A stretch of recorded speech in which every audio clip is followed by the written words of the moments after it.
Hi guys, welcome back to my YouTube channel. Guys, ಏನು ಗೊತ್ತಾ, ನಿಜವಾಗ್ಲೂ ಈ ಮ್ಯಾಂಗೋ ಡೆಸರ್ಟ್ನ ಮಾಡೋಕ್ಕೋಗಿ ಈ ಥರ ಆಗುತ್ತೆ ಅಂತೇಳಿ ನಾನು ನಿಜವಾಗ್ಲೂ ಅಂದ್ಕೊಂಡಿರಲಿಲ್ಲ. ಸೊ ಮೊದಲಿಗೆ ಮ್ಯಾಂಗೋ ಡೆಸರ್ಟ್ನ ಮಾಡೋದಕ್ಕೆ ಏನೆಲ್ಲ ಬೇಕು ಅಂತೇಳಿ ನಾನಿಲ್ಲಿ ಫಸ್ಟ್ ತೋರಿಸ್ಬಿಡ್ತೀನಿ. ಫಸ್ಟು ಈ ಮ್ಯಾಂಗೋ ಡೆಸರ್ಟ್ನ ಮಾಡೋದಕ್ಕೆ ಚೆನ್ನಾಗಿ ಹಣ್ಣಾಗಿರುವಂತಹ ಮಾವಿನ ಹಣ್ಣು, ಹಾಗೆ ಅಕ್ಕಿ ಹಿಟ್ಟು, ಕಾರ್ನ್ಫ್ಲೋರು, ಜಾಗ್ರಿ ಮತ್ತು ಕೊಬ್ಬರಿ ತುರಿ ಮತ್ತು ಏಲಕ್ಕಿ, ಇಷ್ಟು ಮೇನ್ ಇಂಗ್ರೀಡಿಯೆಂಟ್ಸು ಈ ಒಂದು ಡೆಸರ್ಟ್ನ ಮಾಡೋದಕ್ಕೆ ನಾನು ತಗೊಂಡಿರೋ ಅಂಥದ್ದು. ಈ ಒಂದು ಡೆಸರ್ಟ್ ಬಂದು ನಾನು ಇನ್ಸ್ಟಾಗ್ರಾಮಲ್ಲಿ ನೋಡಿದ್ದು. ಸೊ ಇವತ್ತು ಟ್ರೈ ಮಾಡೋಣ ಅಂತೇಳಿ ಮಾಡ್ತಾಯಿದ್ದೀನಿ. ಮೊದಲಿಗೆ ಚೆನ್ನಾಗಿ ಮಾವಿನ ಹಣ್ಣನ್ನು ತೊಳ್ಕೊಂಡು ನೀಟಾಗಿ ಕಟ್ ಮಾಡಿಕೊಂಡು ಮಾವಿನ ಹಣ್ಣು ಎಲ್ಲನೂ ಕೂಡ ಒಂದು ಸ್ಪೂನ್ ಸಹಾಯದಿಂದ ಮಿಕ್ಸಿ ಜಾರ್ ಒಳಗಡೆ ಹಾಕೋತಾ ಇದ್ದೀನಿ. ನಾನಿಲ್ಲಿ ಫಸ್ಟಿಗೆ ಒಂದೇ ಮಾವಿನ ಹಣ್ಣನ್ನ ಮಾಡೋಣ ಸಾಕು ಅಂತ ಹೇಳಿ ಒಂದು ಮಾವಿನ ಹಣ್ಣಿನ ಅಷ್ಟೇ ತೊಗೊಂಡಿದ್ದೀನಿ. 1.5 ಅಷ್ಟು ನಾನು ಮಾವಿನ ಹಣ್ಣನ್ನ ಯೂಸ್ ಮಾಡ್ಕೊತಾ ಇದ್ದೀನಿ. ಅಷ್ಟನ್ನು ಕೂಡ ನೀಟಾಗಿ ಸ್ವಲ್ಪನೂ ಮಾವಿನ ಹಣ್ಣು ಸಿಪ್ಪೆಯಲ್ಲಿ ಉಳಿದಿರೋ ಹಾಗೆ ಸ್ಪೂನ್ನಿಂದ ಎಲ್ಲ ನೀಟಾಗಿ ತೆಕ್ಕೊಂಡು ಮಿಕ್ಸಿ ಜಾರ್ ಒಳಗಡೆ ಹಾಕೋಬೇಕು. ಯಾವ ಮಾವಿನ ಹಣ್ಣಾದರೂ ಯೂಸ್ ಮಾಡ್ಬೋದು ಇದಕ್ಕೆ. ಸೊ ನಾನಿಲ್ಲಿ ಒಂದು ಚೆನ್ನಾಗಿತ್ತು, ಇದು ನೇಮ್ ಅಷ್ಟು ಗೊತ್ತಿಲ್ಲ ನನಗೆ, ಇದನ್ನು ಯೂಸ್ ಮಾಡ್ಕೊತಾ ಇದ್ದೀನಿ.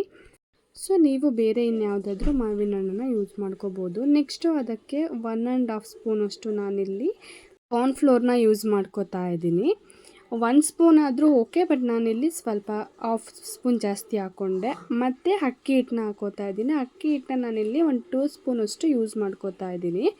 ಇದಿಷ್ಟನ್ನು ಕೂಡ ಒಂದು 10 to 15 ಮಿನಿಟ್ಸ್ ನೀಟಾಗಿ ಮಿಕ್ಸಿಲಿ ಗ್ರೈಂಡ್ ಮಾಡ್ಕೋಬೇಕು. ಸೊ ನಾನಿಲ್ಲಿ ಅಷ್ಟನ್ನು ಕೂಡ ಒಂದು 10 to 15 ಮಿನಿಟ್ಸ್ ನೀಟಾಗಿ ಗ್ರೈಂಡ್ ಮಾಡಿಕೊಂಡೆ. ಫುಲ್ ಕ್ಲೀನ್ ಪೇಸ್ಟಾಗಿ ಆಗಿದೆ. ನೀವಿಲ್ಲಿ ನೋಡ್ತಾ ಇರ್ಬೋದು ಎಷ್ಟು ಚೆನ್ನಾಗಿ ಮ್ಯಾಂಗೋ ಮತ್ತು ಅಕ್ಕಿ ಹಿಟ್ಟು ಎಲ್ಲದೂ ಕೂಡ ಎಷ್ಟು ನೀಟಾಗಿ ಗ್ರೈಂಡ್ ಆಗಿದೆ ಅಂತೇಳಿ. ಸೊ ಇದನ್ನು ಇವಾಗ ನೆಕ್ಸ್ಟ್ ಬೇರೆ ಪಾತ್ರೆಗೆ ಶಿಫ್ಟ್ ಮಾಡ್ಕೋತಾ ಇದ್ದೀನಿ.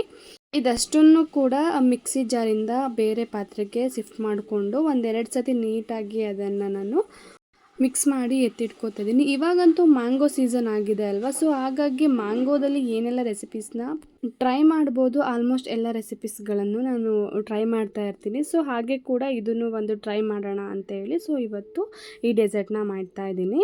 ಇದಷ್ಟನ್ನು ಕೂಡ ಸೈಡ್ಗೆ ಎತ್ತಿಟ್ಕೊಂಡು ನೆಕ್ಸ್ಟು ಇದಕ್ಕೆ ಫಿಲ್ಲಿಂಗ್ ಮಾಡೋದಕ್ಕೆ ಏನು ಪ್ರಿಪೇರ್ ಮಾಡ್ಕೋಬೇಕು ಅಲ್ವಾ, ಸೊ ಅದನ್ನು ಪ್ರಿಪೇರ್ ಮಾಡ್ಕೊತಾ ಇದ್ದೀನಿ. ಮೊದಲಿಗೆ ಇದನ್ನು ಮಾಡೋದಕ್ಕೆ ಗ್ಯಾಸ್ ಸ್ಟವ್ನ ಹಚ್ಕೊಂಡು ಒಂದು ಪ್ಯಾನ್ನ ಇಟ್ಕೋತಾ ಇದ್ದೀನಿ.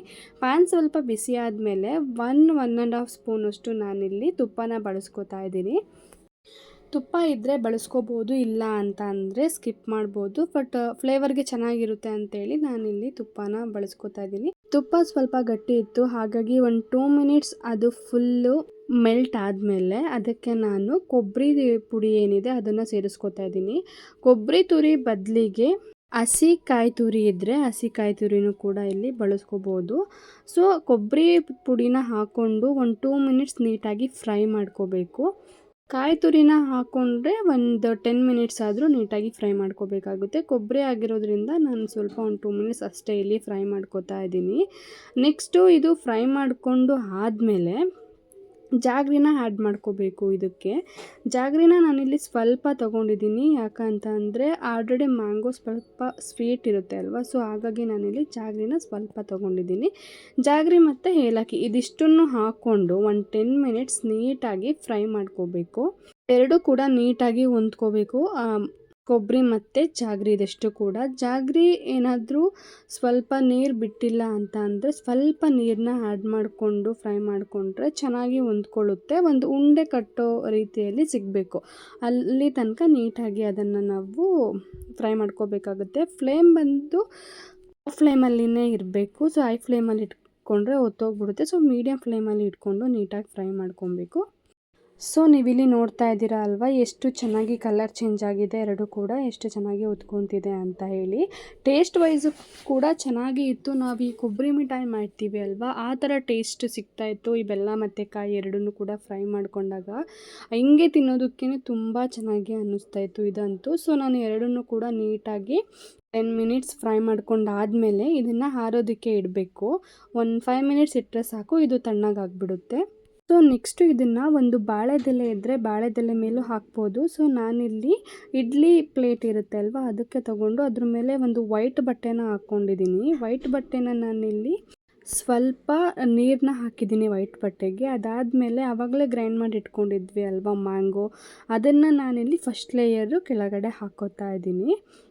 ಸ್ವಲ್ಪ ನಾನಿಲ್ಲಿ ದಪ್ಪದಾಗಿಯೇ ಹಾಕ್ಕೋತಾ ಇದ್ದೀನಿ, ಯಾಕಂತ ಅಂದರೆ ಬಾಳೆದೆಲೆನ ಯೂಸ್ ಮಾಡ್ತಾ ಇಲ್ವಲ್ಲ, ಸೊ ಹಾಗಾಗಿ ನಾನಿಲ್ಲಿ ರೌಂಡ್ ಶೇಪು ಇಡ್ಲಿ ಶೇಪಲ್ಲಿ ಮಾಡ್ಕೊತಾ ಇರೋದ್ರಿಂದ ಈ ಥರ ಮಾಡ್ಕೋತಾ ಇದ್ದೀನಿ. ಇದಷ್ಟನ್ನು ಕೂಡ ನೀಟಾಗಿ ಅಗಲವಾಗಿ ಸ್ಪೂನಿಂದನೇ ಸ್ವಲ್ಪ ಸ್ವಲ್ಪ ಮ್ಯಾಂಗೋನ ಹಾಕ್ಕೋತಾ ಇದ್ದೀನಿ. ಸೊ ನೆಕ್ಸ್ಟು ಇದಕ್ಕೆ ನಾನು ಮಧ್ಯ ಫಿಲ್ಲಿಂಗಿಗೆ ಆವಾಗಲೇ ರೆಡಿ ಮಾಡ್ಕೊಂಡಿದ್ನಲ್ಲ, ಅದನ್ನು ನಾನಿಲ್ಲಿ ಒಂದೊಂದು ಸ್ಪೂನ್ ಎಲ್ಲದಕ್ಕೂ ಕೂಡ ಹಾಕ್ಕೋತಾ ಇದ್ದೀನಿ. ಇದಿಷ್ಟನ್ನು ಕೂಡ ಸ್ಟೀಮಲ್ಲಿ ಒಂದು 20 ಮಿನಿಟ್ಸ್ ಇದನ್ನು ನಾವು ಸ್ಟೀಮ್ ಮಾಡ್ಕೋಬೇಕು, ಆವಾಗ ಇದು ರೆಡಿ ಆಗುತ್ತೆ. ಸೊ ಬಟ್ ನನಗೆ ಇಲ್ಲಿ ಏನಾಯ್ತಪ್ಪ ಅಂತ ಅಂದರೆ ಇಷ್ಟು ಪ್ರೋಸೆಸ್ನು ನಾನು ಅಷ್ಟು ಚೆನ್ನಾಗಿ ಮಾಡಿ ಇಟ್ಟಿದ್ದೆ. ಬಟ್ ನೆಕ್ಸ್ಟು ನಾನಿಲ್ಲಿ ತೋರಿಸ್ತೀನಿ ನೋಡಿ ಯಾವ ಥರ ಆಯಿತು ಅಂತ ಹೇಳಿ. ಫೈನಲ್ ಸ್ಟೆಪ್ಪಲ್ಲಿ ನನಗೆ ಇದು ಚೇಂಜ್ ಆಯಿತು.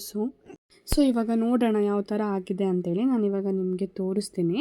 ಸೊ ನಾನಿಲ್ಲಿ ಸ್ವಲ್ಪ ವಾಟರ್ನ ಕೆಳಗಡೆ ಹಾಕಿದ್ದೀನಿ, ಅದ್ರ ಮೇಲೆ ಇದು ಏನಿದೆ ಅಲ್ವಾ ಇಡ್ಲಿದು ಪ್ಲೇಟು, ಅದನ್ನು ಇಟ್ಟು ಲಿಡ್ನ ಕ್ಲೋಸ್ ಮಾಡಿ ಲೋ ಫ್ಲೇಮಲ್ಲಿನೇ 20 ಮಿನಿಟ್ಸ್ ಇದನ್ನು ನೀಟಾಗಿ ಸ್ಟೀಮಲ್ಲಿ ಬೇಯಿಸ್ಕೊಂಡೆ, ಓಕೆನಾ.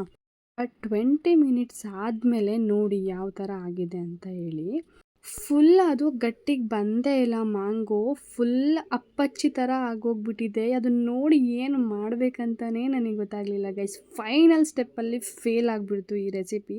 ಸೊ ನೋಡಿ ಇಲ್ಲಿ ಯಾವ ಥರ ಆಗೋಗ್ಬಿಟ್ಟಿದೆ ಅಂತ ಹೇಳಿ ತುಂಬಾ ಡಿಸಪಾಯಿಂಟ್ ಆಯಿತು. ಸೊ ನಾನು ಅಂದ್ಕೊಂಡಾಗೆ ಬರಲಿಲ್ಲ, ಫೈನಲಿ ಫ್ಲಾಪ್ ಆಯಿತು ಗೈಸ್ ಈ ಒಂದು ಡೆಸರ್ಟು. ಬಟ್ ಟೇಸ್ಟ್ ಹೆಂಗಿದೆ ಅಂತೇಳಿ ನೋಡೋಣ ಅಂತ ಹೇಳಿ ಟೇಸ್ಟನ್ನು ಮಾಡಿದೆ.